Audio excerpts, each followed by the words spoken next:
예, 내일을 여는 역사 역적 시즌2 2부 시작하겠습니다. 저는 민족문제연구소 기획실장 광학진입니다. 여러분 안녕하십니까? 오늘은 시인의 정부라고까지 칭송받고 있는 미당 서정주와 미당 문학상에 대해서 오늘 이야기를 나눠보겠습니다. 먼저 우리 김광진 의원님께서 미당이 남긴 대표적인 친일시와 친독재시가 있지 않겠습니까? 그걸 한번 우리 시청자분들께 한번 낭독해 주시죠. 낭독 전에 말씀하셨던 시인의 정부라고 하는 단어가 저도 들을 때 정확히 무슨 말이지? 라고 좀 헷갈려서 아마 시청자분들도 무슨 말일까? 뭔가 좀 어떤 의미인지 대충 알겠는데 라는 생각이 아마도 우리 흔히 삼성공화국 이렇게 불리는 그렇습니다. 것처럼 문학계라고 하는 게 미당에 기반한 거의 정부처럼 구성되어 있다, 뭐 그런 의미로 쓰신 건가요? 문학계가 정부를 구성했다면은 구성하는 정부의 수반이 이제 미당일 거다. 이런 식의 이제 최고의 칭송인 거죠. 당시로서는. 예. 참. 첫 번째 이제 친일시를 한번 알려주시겠는데. 친일시요. 예. 참 제가 이걸 쭉 읊어야 될지 모르겠습니다만 그래도 한번 감정을 담아서 읊어주시죠. 감정을 담아서 하겠습니다. 아마 많은 분들이 미당하면 들어보셨던, 그냥 다 전문을 안 읽어봤더라도 이런 시라고 하는 것을 들어보셨을 것 같은데 오장 마쓰이 송가의 일부분을 제가 읽어드리도록 하겠습니다. 가미가제 특공대의 일원으로 전쟁 중에 사망했던 인시성을 가졌던 조선 청년의 죽음을 미화했던 미당의 대표적인 친일시인데요. 그대는 우리의 오장, 우리의 자랑.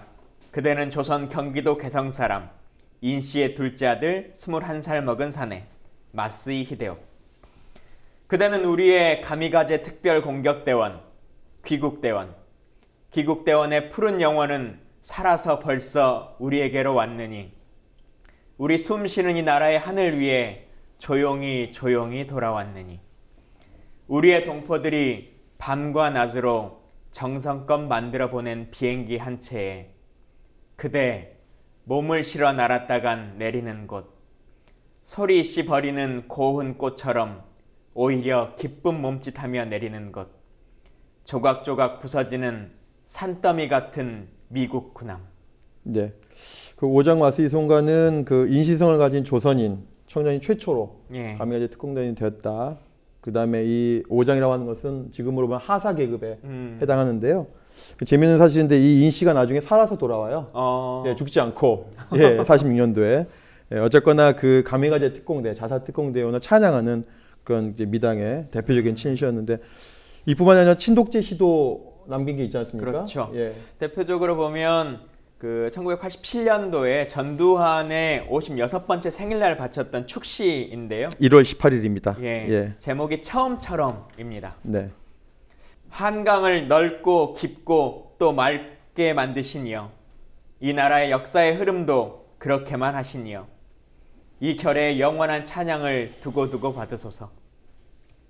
새 맑은 나라의 새로운 햇빛처럼 님은 온갖 불의와 혼란의 어둠을 씻고 참된 자유와 평화의 번영을 마련하셨나니 잘 사는 이 나라를 만들기 위해서는 모든 물가부터 바로잡으시어 1986년을 흑자 원년으로 만드셨나니 안으로는 한결 더 국방을 튼튼히 하시고 밖으로는 외교와 교역의 순치를 온 세계에 넓히어 이 나라의 국위를 모든 나라에 드날리셨나니 이 나라 젊은이들의 체력을 길러서는 86 아세안 게임을 열어 일본도 이기게 하고 또 88 서울올림픽을 향해 늘 꾸준히 달리게 하시고.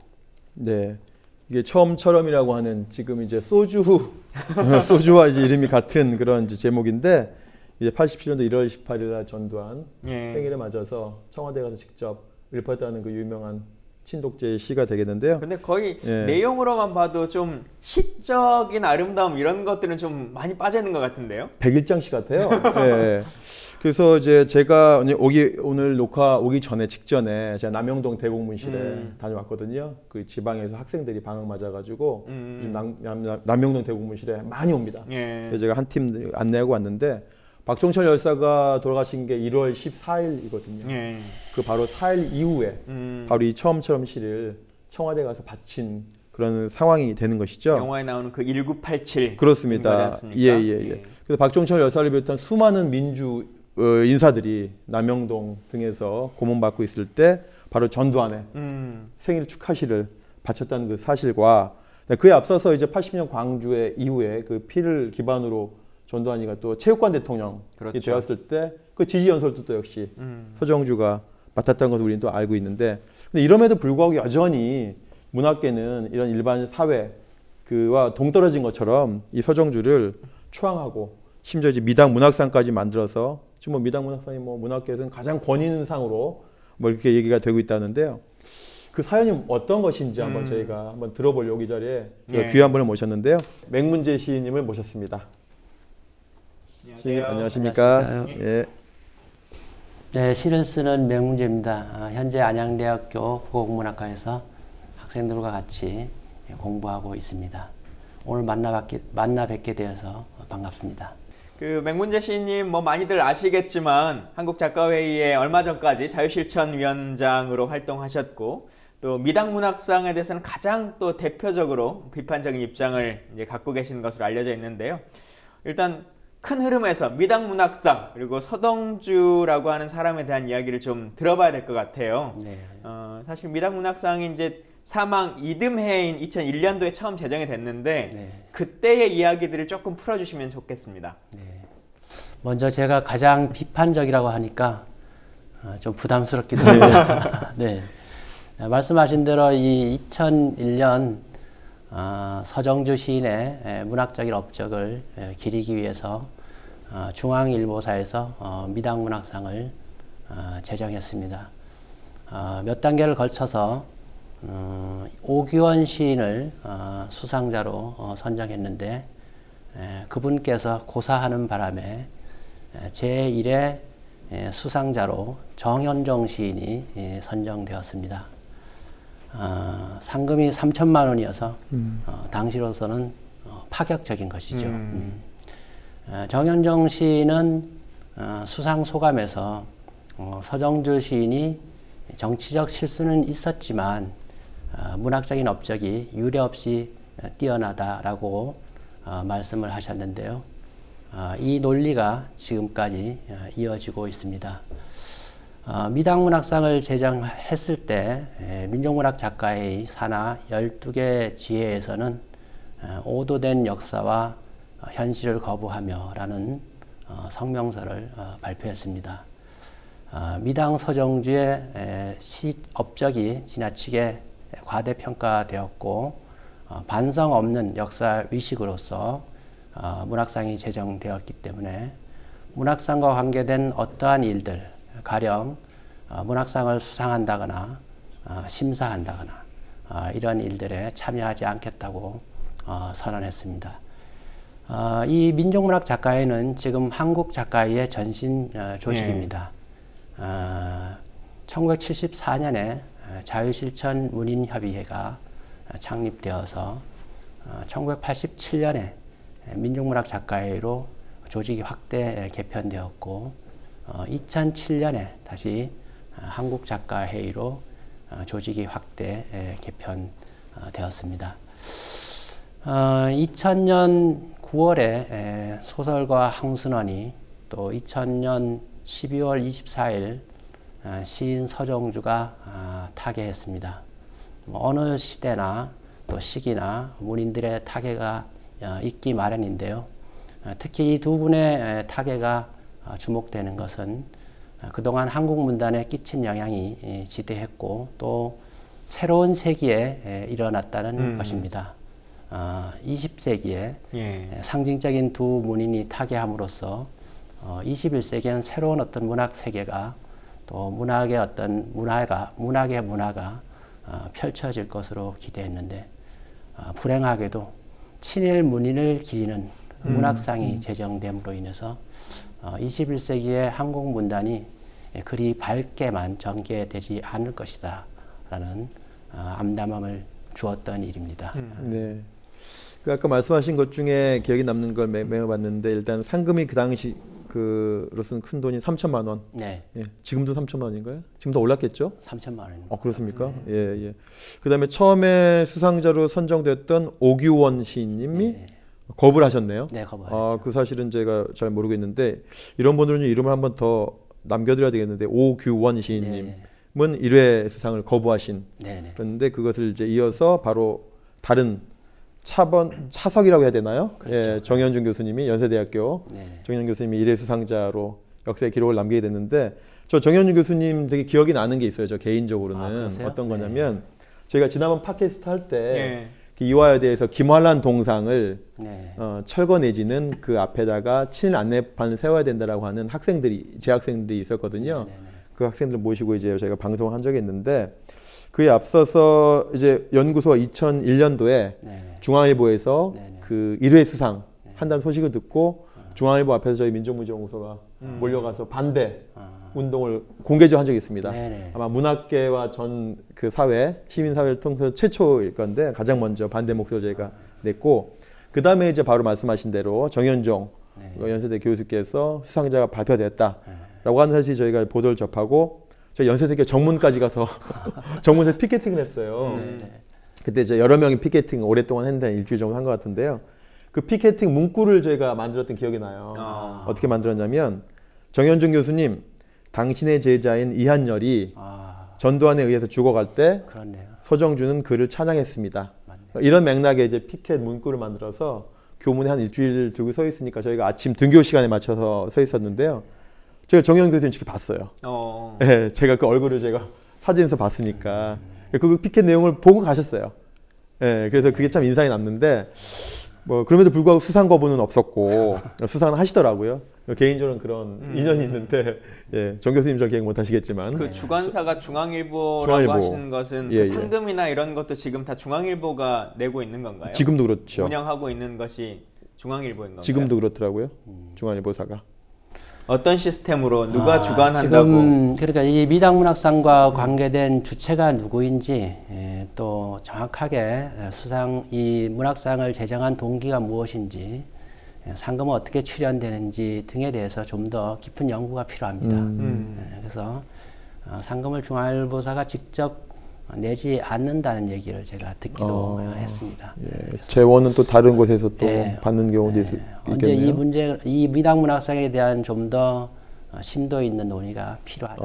이게 연구를 해야 되는 그런 상황이군요. 미당문학상의 그 재원의 출처와 움직이는 거대한 손이 어떤 분들인지 이거 연구가 필요하네요. 추적이 필요하겠네요. 그러니까 사실 이렇게 막 반대하는 사람들이 많은데 굳이 막 나서서까지 하고 돈을 댄다는 게 어떤 의도성을 담거나 아니면 다른 어떤 이유가 있을 텐데 그 이유를 또 정확하게 좀 찾아보면 좋겠다 이런 생각이 듭니다. 저는 맨 처음에 2000년도에 중앙일보사가 이거를 주관사로 나왔을 때 왜 중앙일보지? 라는 생각을 했던 것이 왜냐면 서정주의 경력을 보면은 동아일보 기자를 오랫동안 하거든요. 그래서 오히려 동아일보가 그 미당의 문화 권력이랄까 그 이미지를 좀 가져오고 싶어 할 텐데 왜 동아일보가 아니고 중앙일보인가라는 의문을 살짝 그때 가진 적이 있었어요.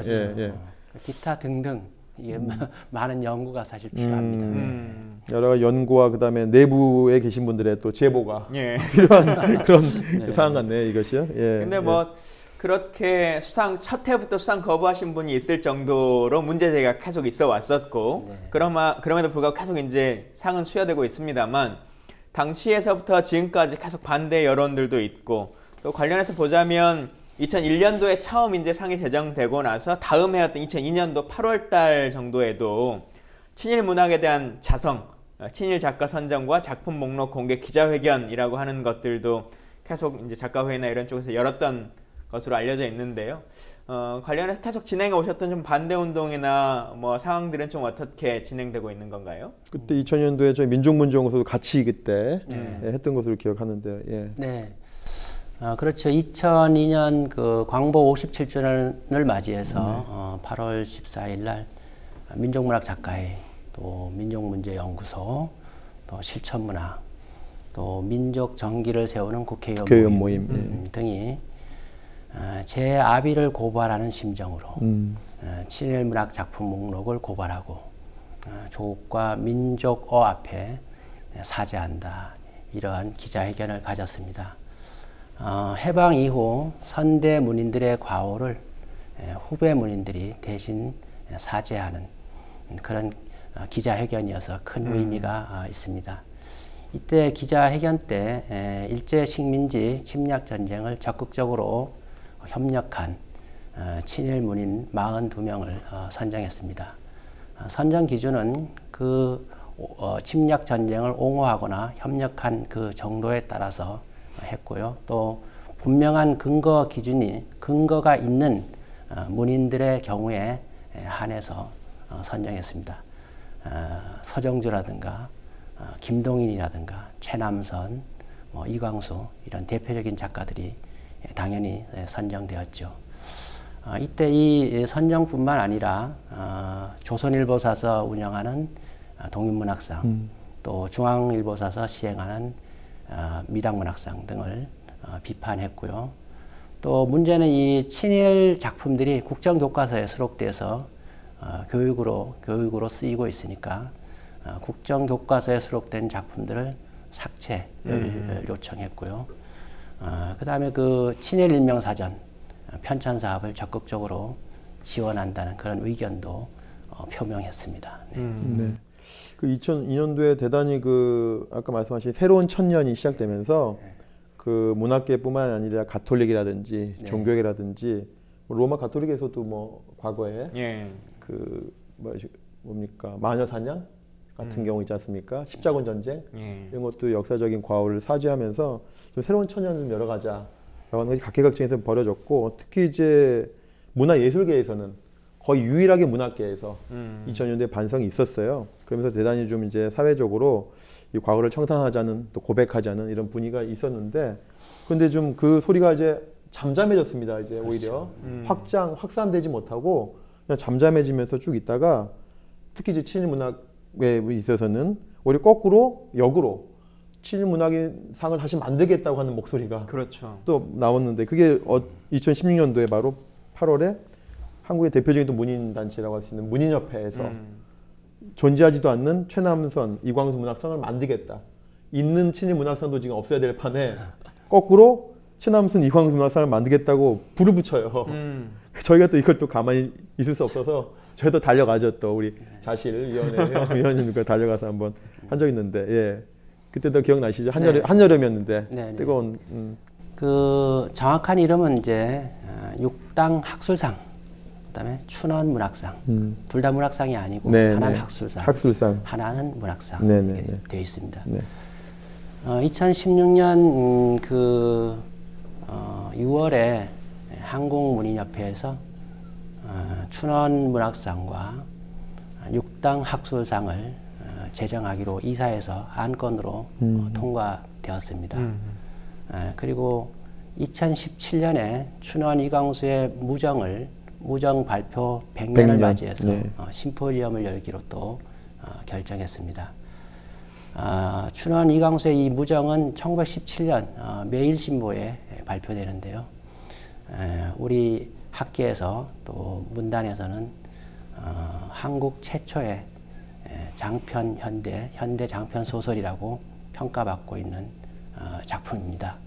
어쨌든 이 한국문인협회에서 이런 결정 소식을 들어서 한국작가의 자유실천위원회, 또 민족문제연구소, 또 역사정의 실천연대 등이 대한민국 예술인센터 앞에서 이 문학상과 학술상 반대 기자회견을 열었습니다. 그 한국문인협회는 쉽게 말하면 작가회의랑은 조금 성향이 다른 이렇게 노선에 있는 단체인 거죠? 예, 듣는 분들이 이렇게 쉽게 이해하셔야 될 것 같으니까 예를 들면 선생님들로 치면 전교조 분들이 계시고 뭐 교총 분들이 계시고 이렇게 이해하면 되는 걸까요?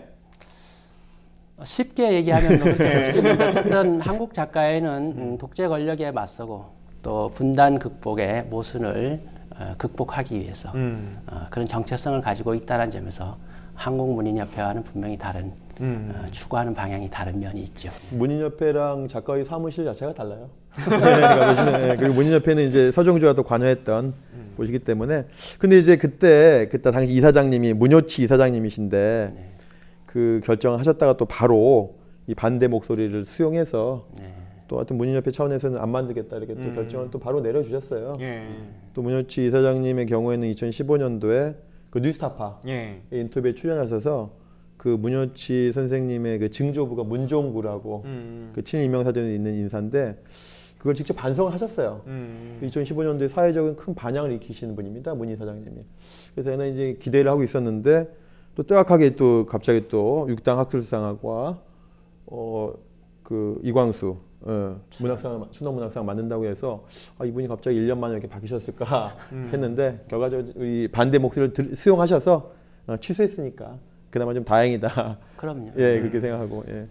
그 한국문인협회에서 육당 학술상하고 춘원문학상을 계획을 철회한 것은 참으로 다행입니다. 근데 안타깝게도 그 두 상을 출판사 동서문화사라는 데서 바로 이어서 시행해서 작년에 2회를 했습니다. 참으로 안타깝습니다. 예, 동서문화사라고 하는 그 사장님이 고 안목의 사장님이신 것 같은데 되게 이 두 분을 좋아하시는가 봐요. 자기 사비를 내서 이렇게 하셨다고 하는데 저희들이 그것까지 반대할까 하다가 이게 그 노이즈 마케팅에서 도와드리는 것 같아가지고 그냥 무시하자.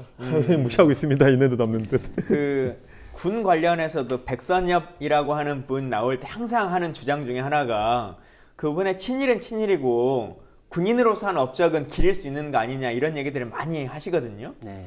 근데 시인이나 작가라고 하는 분들도 예를 들어 이건 그냥 문학상이니까 문학으로서의 역할이나 좋은 시를 썼던 사람으로 기리자라고 하는 것까지를 왜 막느냐라고 하는 그 주장을 하시는 분들도 많이 있으실 것 같은데 있죠. 그것에 대해서는 우리 청취자분들에게 어떻게 좀 설명해 주시겠습니까? 대체로 그 친일 문학상을 옹호하는 분들의 논리가 두 가지가 있습니다. 한 가지는 분명히 아까 좀 전에 말씀하셨듯이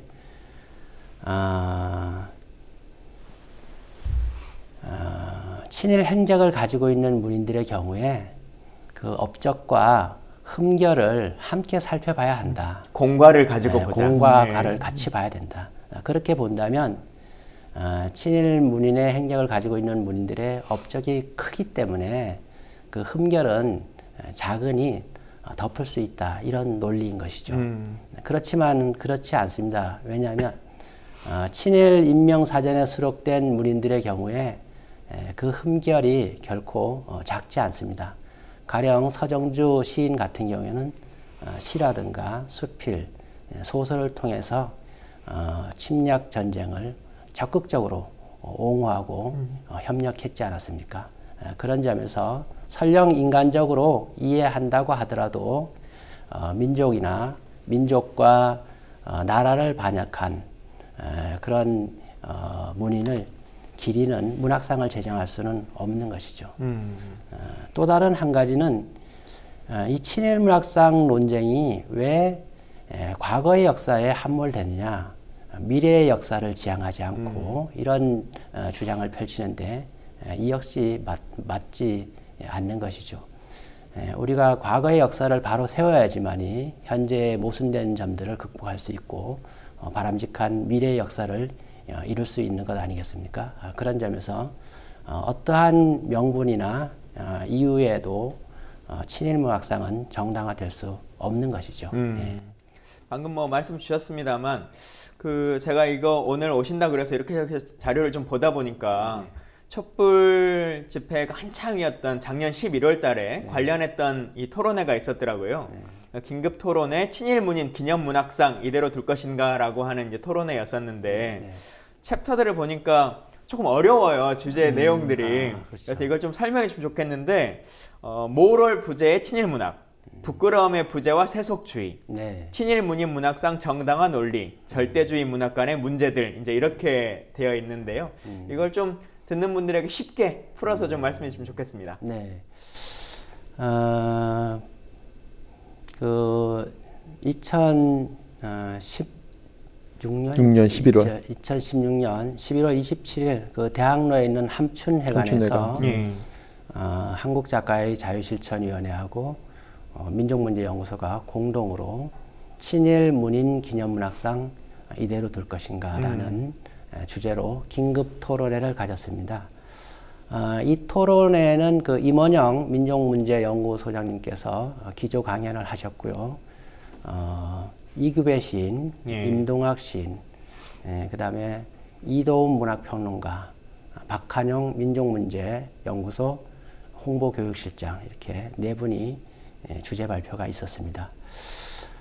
임원영 선생님의 이 민족의 죄인 모럴의 부재라는 것은 이 시간 관계상 뭐 자세히 말씀을 드릴 수는 없는데 그 춘원 이광수가 그 민족 개조론을 통해서 어떻게 친일 문인으로 변화되어 가는가 그런 점을 추적하면서 해방 이후에 이런 친일 문인을 청산하지 못한 점을 안타까워하고 있습니다. 가령 프랑스 같은 경우에는 2차 세계대전 때 나치 협력자들 중에서 6,700명 사형 선고를 내렸습니다. 인구 10만 명당 94명 정도가 가담자로서 처벌을 받았습니다. 이외에도 벨기에, 노르웨이, 네덜란드 등에서는 이보다 훨씬 더 엄격하게 처벌을 받았습니다.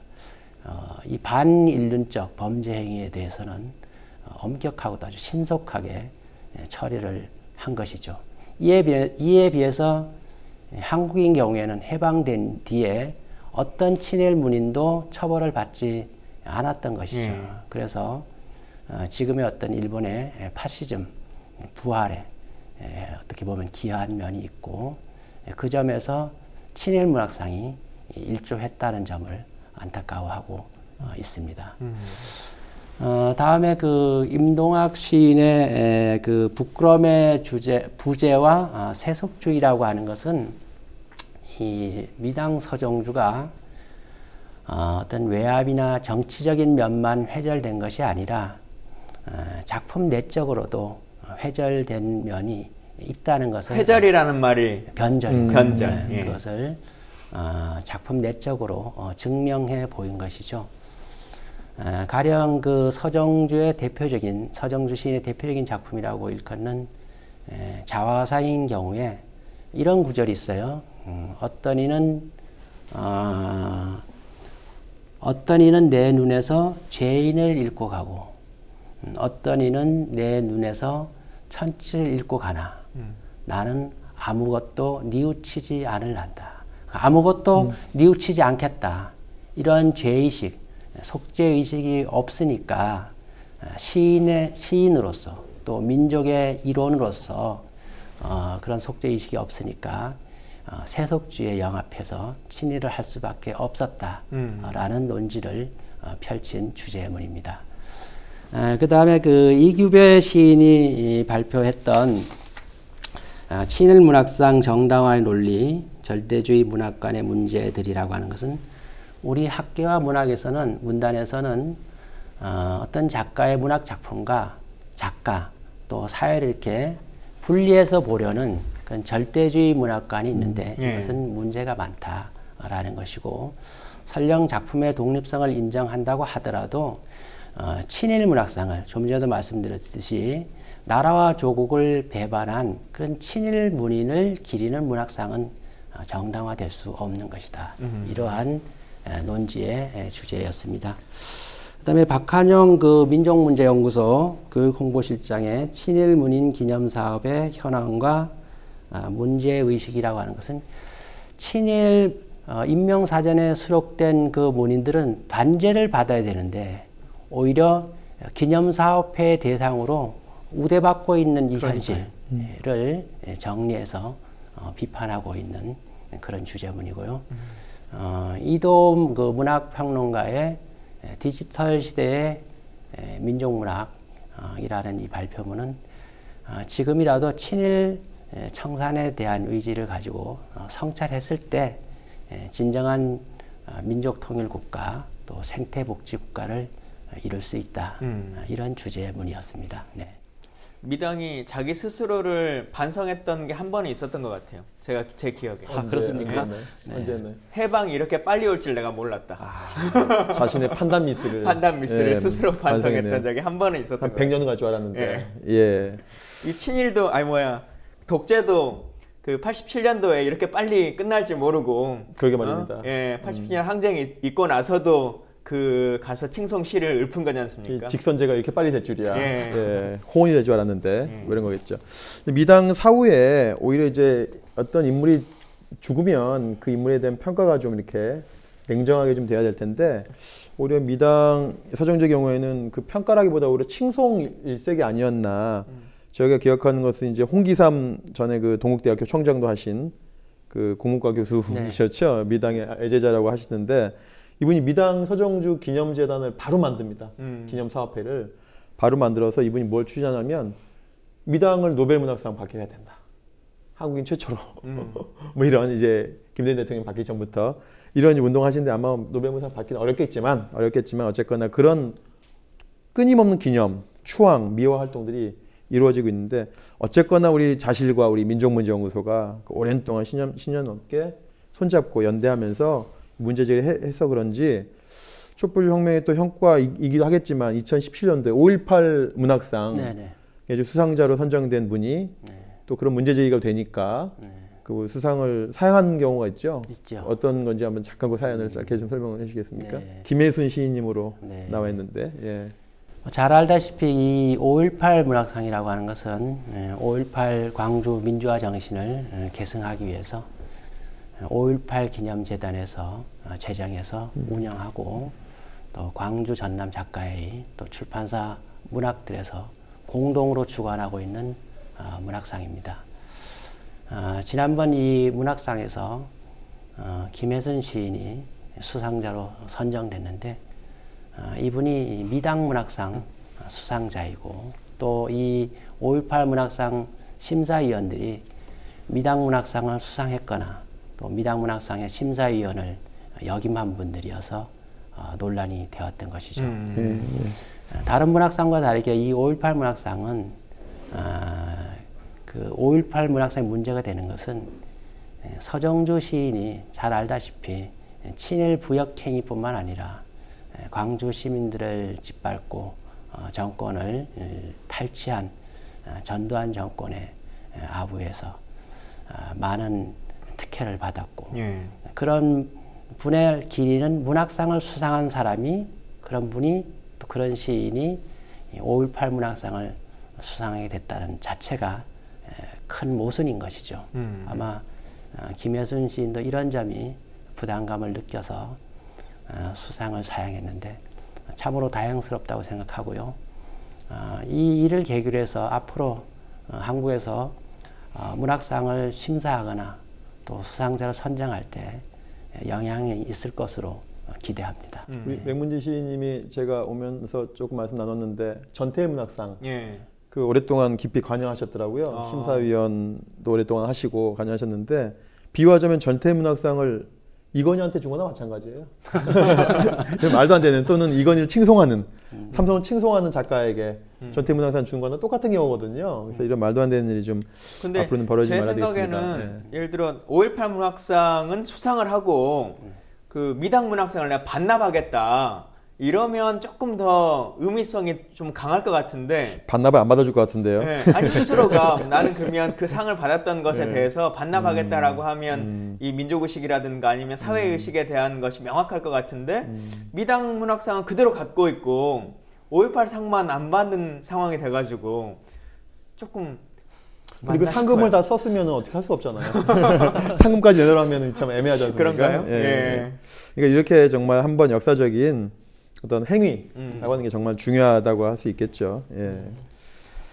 그 뭐 반대 얘기들을 많이 했었습니다만 또 여러 가지 일 중에서도 시민들에게도 이제 이 문제점을 알리는 게 중요하지 않습니까? 그렇죠. 그래서 제 기억에도 작년 그 8월 달에도 그날도 비가 많이 오고 하던 그 시기였는데 서대문 형무소 앞에서 친일 문학상 이 문제를 알리는 시화전을 진행하시기도 했고 또 뭐 매년 있는 작년 12월 달에 미당 문학상 시상식 때도 반대를 하는 운동을 펼치셨는데 요즘의 분위기나 뭐 상황들은 좀 어떻습니까? 글쎄 그 상황을 좀 더 말씀드리면 지난해 광복 72주년을 맞이해서 한국작가의 자유실천위원회하고 민족문제연구소가 공동으로 서대문 형무소 역사관 앞에서 친일 작품을 전시하고 또 신앙송하고 또 성명서를 발표하고 또 친일문학상 반대 서명을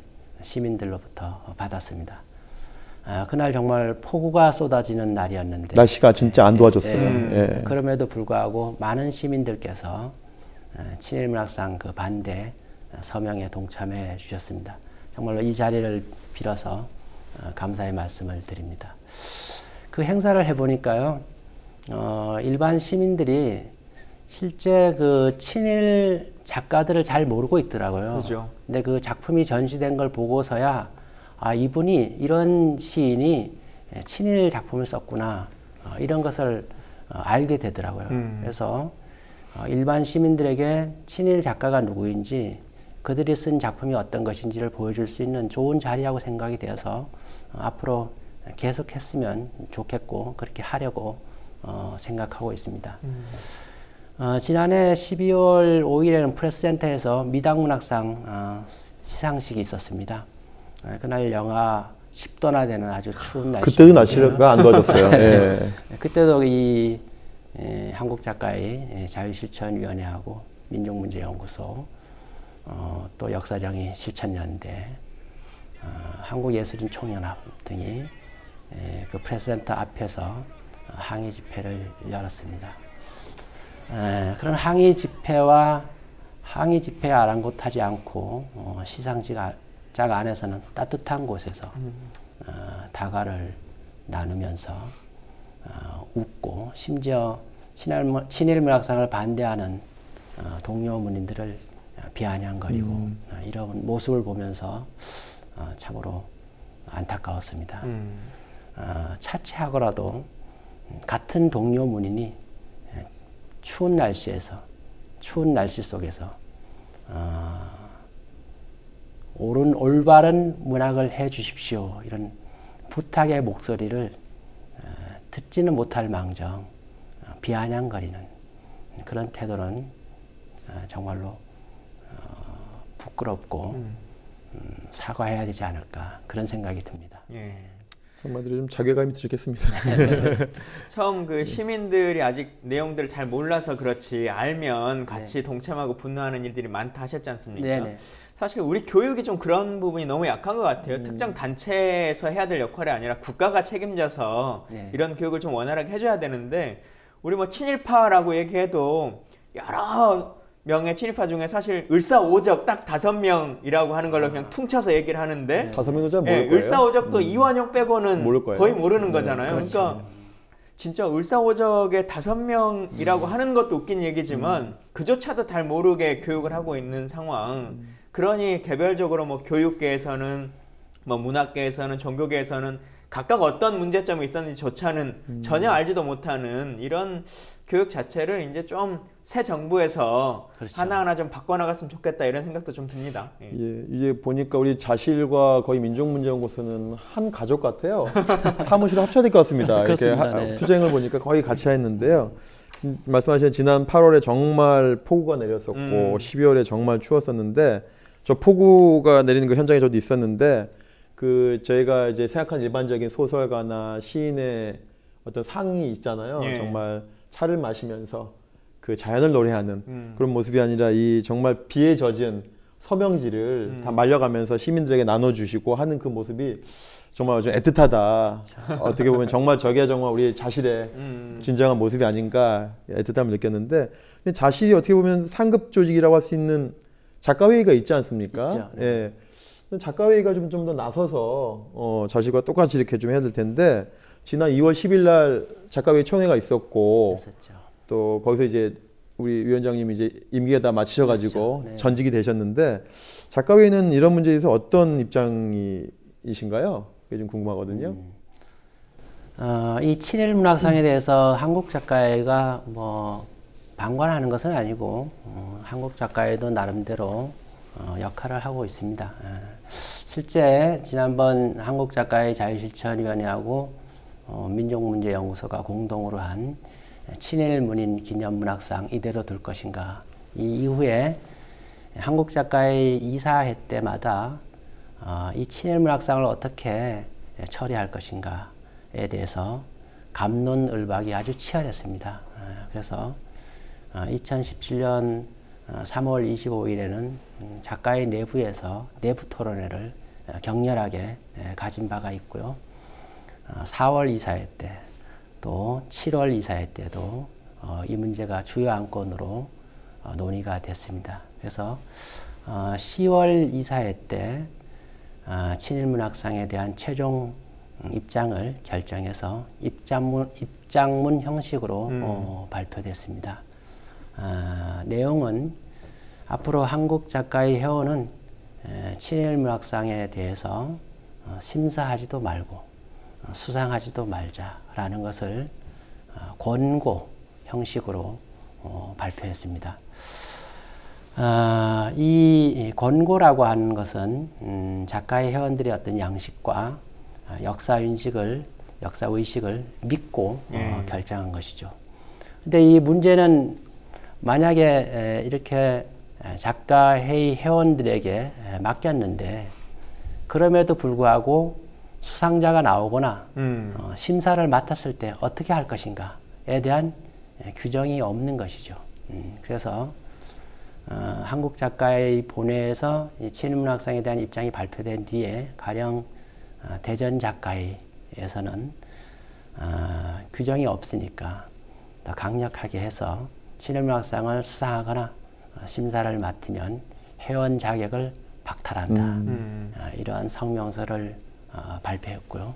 자체 지역 내규 등을 통해서요. 그다음에 충북 작가회에서도 어떠한 그 친일문학상이라도 끝까지 대항해서 뭐 박멸 이런 용어가 있었는데 없애도록 끝까지 투쟁할 것이다. 이러한 성명서를 발표했습니다. 실제로 이 권고안은 앞으로 이런 문제가 충분히 나타날 수 있습니다. 아까 말씀드렸듯이 미당문학상이 제정되었을 당시에 민족문학 작가의 산하 12개 지회에서 반대 성명을 발표했는데도 불구하고 그의 많은 회원들이 친일문학상, 미당문학상을 수상하거나 심사위원 역할을 했지 않습니까? 그래서 그 성명서가 흐지부지된 전례가 있습니다. 앞으로 한국 작가회에서 이 문제를 좀 더 심도 있게 논의할 필요가 분명히 있다고 생각됩니다. 네. 차기 작가회 이제 집행부에 또 에게 다시 한번 공이 넘어갔는데 그때 이제 권고라고 하는 게 지켜두고만 안 지켜두고만 이렇게 되면서 이제 아까 말씀하신 대로 충북이나 대전 작가회에서는 좀 강력히 좀 해야 되는 거 아니냐. 이제 반발의 이제 목소리가 좀 있었다는 건데요.